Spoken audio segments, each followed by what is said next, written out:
Looking for the best safety razors? In this video we will look at some of the top 3 safety razors on the market. Before we get started with our video, we have included links in the description for each product mentioned, so make sure you check out, to see which is in your budget range.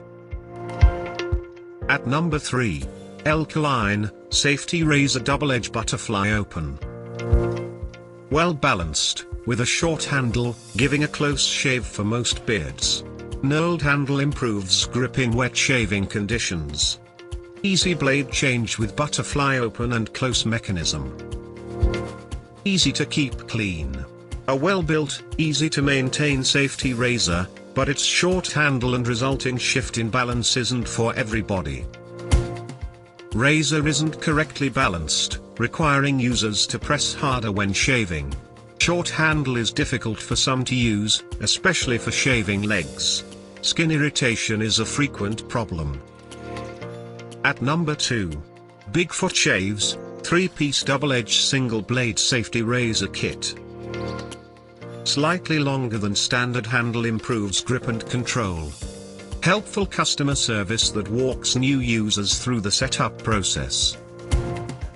Gives a close, smooth shave for most users. Women are perhaps the biggest fans of this safety razor, which fits the hand well and is great for close detailing, but it's a great starter razor for anyone. Handle can be slippery when used in the shower. Exposed razor edge can cause nicks. Gold finish tends to wear off quickly. At number 1. Julianvue, Vikings Blade Chieftain. Shaves smooth, with minimal irritation regardless of blade type. Blade changing is very easy, with one twist butterfly open and close. Razor handle is weighty but well balanced. Blade guards prevent edge nicks. Fast and easy blade change, balanced weight, and intuitive shave angle. Blade angle can be inconsistent between changes, requiring caution when first beginning each shave. Butterfly open and close mechanism doesn't lock down tightly. To buy or check price, click link in description. Please like and subscribe our channel for more products reviews.